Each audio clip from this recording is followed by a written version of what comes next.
আসসালামু আলাইকুম, রুবায়েত বিবি চ্যানেলে আপনাদের স্বাগতম। আপনারা সবাই কেমন আছেন?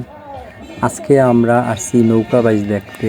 আমাদের এলাকার পাশেই একটা গ্রামে এখানে নৌকা বাইচ হইতেছে নদীতে, কুমার নদীতে।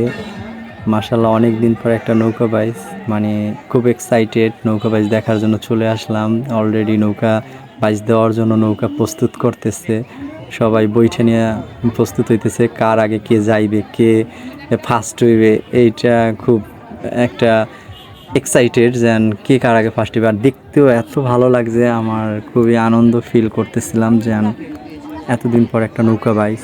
কত মানুষ আসছে দেখেন, যেন কি পরিমাণে দর্শক এইখানে নৌকা বাইচ দেখার জন্য আসছে। অলরেডি প্রস্তুত হয়ে গেছে নৌকা বাইচ করার জন্য, আর মানুষ এক্সাইটেডভাবে দাঁড়িয়ে আছে কখন বাইচটা ছাড়বে, সবাই আনন্দ করবে। গ্রামের বাড়িতে এই নৌকা বাইচটা দেখা এতটা মজার, যা ভাবলাম আপনাদের সাথে আমি এটা শেয়ার করি, যেন আপনারাও, আমরা যেহেতু কাছে থেকে দেখে যে একটা আনন্দ পাইছি, আর আপনারা মোবাইলের মাধ্যমে দেখেও যতটুকু আপনাদের বিনোদন দিতে পারি আমরা। তো অনেক জনে ট্রলার ভাড়া করে নিচ্ছে, ট্রলারে কইরা সবাই নৌকা, মানে নৌকার পাশ থাকবে, দেখবে সরাসরি। কিন্তু আমাদের ভাগ্যটা খারাপ, আমরা আগে যাইতে পারি নাই, এর জন্য ট্রলারে উঠতে পারি নাই। ট্রলারে উঠতে গেলে আগে থেকে যাওয়া লাগে, তো আমার একটু লেট হয়ে গেছিলো, এর জন্য ট্রলারটায় অবমন্দর উঠতে পারি নাই। এই তো মাশাআল্লাহ নৌকা বাইচ শুরু হয়ে গেছে, এত সুন্দরভাবে এখানে নৌকা বাইচটা হইতেছে। এই তো কে কার আগে যাইবে, হলুদটা নাকি সাদা গ্রুপ, তো প্রায় আগাই গেছে অনেক দূর। সব মানুষ খুব এক্সাইটেডভাবে দেখতেছে, তো অনেক দূর আগেই গেছে সবাই। এখন আমরা এখানে আসি, আর নৌকা বাইচটা অনেক দূরে, অত দূর ওইভাবে ট্রলার ছাড়া পাশ যাওয়াটা সম্ভব না। তো আমরা এখানেই দাঁড়িয়ে দেখব। তো যারা ট্রলারে আসছে তারা পিছন পিছন যাইয়া তো একেবারে যে কে আগে গেল কে পরে গেল ওই স্টেজে দেখতে পারে। কিন্তু আমাদের ভাগ্যে আজকে অতটা মানে হয় নাই দেখা, আমরা যতটা পারছি নদীর পাড়ে দাঁড়াইয়া ওইখান থেকে উপভোগ করছি আনন্দ। তো আমরা না শুধু দেখেন, ও পার দিয়া, নদীর দুই পার দিয়া হাজার হাজার মানুষ, মানে আজকে বাইজের কথা আগে থেকেই মাইকে প্রকাশিত করছিল, অ্যানাউন্স করে দিছিল। এরপর মানুষগুলো সবাই চলে আসছে টাইম মতন দেখার জন্য। তো আবার সবাই ট্রলার নিয়ে পিছনের দিকে আসতেছে, যেহেতু নৌকা নিয়ে আবার আসতেছে, বাইজের নৌকা নিয়ে ওইটা আবার এখান থেকে আবার নতুন করে ছাড়বে, এর জন্য।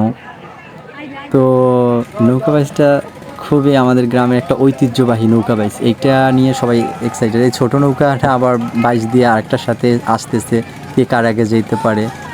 তো ভালোই লাগতেছিল, মানে ভাষায় প্রকাশ করে বোঝানো যাবে না যে এতটা আনন্দ লাগে এই সরাসরি এই বাইচটা দেখলে, এতটা ভালো লাগে নিজের কাছে। এত পরিমাণে রৌদ্রের তাপমাত্রা, মানে ওই পার ছিল নদীর, ওইখানে ছাওয়া ছিল, আর এপার যেহেতু আমরা ছিলাম আমাদের এপার বেশি রৌদ্রের তাপমাত্রা ছিল। ও রৌদ্রের তাপে ভিতরেও মানুষ রৌদ্রকে পরোয়া করে নাই, শুধুমাত্র একটু বিনোদন নেওয়ার জন্য, একটু আনন্দ নেওয়ার জন্য নৌকা বাইজে, ঠিক আছে। তো আবার আমরা এই পাড়েই দাঁড়িয়ে রইলাম, দেখি কখন নৌকাটা নিয়ে আবার এপার আসলে আমরা এখান থেকে আবার দেখবো ছাড়লে। তো সবাই ট্রলার নিয়ে এদিকে চলে আসতেছে, নৌকাও কাছাই যেতেছে আসা। তো মাশাল্লাহ, দেখা যাক, আপনারা দেখতেই থাকুন, আমাদের সাথে থাকুন। এই তো নৌকা নিয়ে প্রায় এইখানে চলে আসছে। এখন দিবে আপনার যে থার্ড প্রাইসের যে সোপটা আছে ওই সোপটা দিবে, এর জন্য এই তো শুরু হয়ে গেছে অলরেডি থার্ড প্রাইসের সোপটা। এই দুজনের ভিতর কে মানে ফার্স্ট থার্ড হয়, এই জন্য একটা সোপ দিচ্ছে। মাশাল্লাহ, খুব এক্সাইটেড, আর কে আগে যাইবে এই তো অনেকে ভাবে তারা যাইতেছে, দেখি কে আগে যায়। তো তো মাশাল্লাহ দুজন একসাথেই যাইতেছে, তো ভালো লাগতেছে। আপনারা আমার পাশে থাকবেন, আমার চ্যানেলটাকে সাবস্ক্রাইব করবেন, বেল আইকনটি বাজিয়ে রাখবেন নিত্য নতুন ভিডিও পেতে। আমি আপনাদেরকে ভালো কিছু দেওয়ার চেষ্টা করবো যদি আপনারা আমাকে সাপোর্ট করেন। আপনাদের সাপোর্ট ও ভালোবাসা ছাড়া আমি কখনোই আগাইতে পারবো না, আপনাদের ভালোবাসা আমার খুবই প্রয়োজন। তো অনেক দূর চলে গেল, আমরা এইখান থেকে দূরের থেকে এই ভিডিওটা নিতেছিলাম। তো আমরা নদীর পান্না দিয়ে অনেক গাছগাছালি ছিল, ওইখান দিয়ে কাদা ছিল, মানে এতটা দূরে দূরে যাওয়া মানে সম্ভব না, এর জন্য দূরে থেকে আমরা সবাই ভিডিও করতেছিল। এখানে অনেক মানুষ যার যার মোবাইল দিয়ে সবাই এই দৃশ্যটাকে মোবাইলে ধারণ করে রাখতেছিল, আমরা ওই সাথে ধারণ করে রাখলাম আপনাদের দেখানোর জন্য, ঠিক আছে। মাশাল্লাহ, এই তো আমাদের শেষ নৌকা বাইচ, এখন সবাই যার যার বাসার উদ্দেশ্যে রওনা করছে। দেখেন দুই রাস্তা দিয়ে কী পরিমাণে মানুষ, সবাই যাইতেছে, রাস্তায় এত ভিড় পড়ে গেছে আমরা হেঁটে বের হতে পারতেছিলাম না, তো তারপরও কষ্ট করে বের হয়েছি।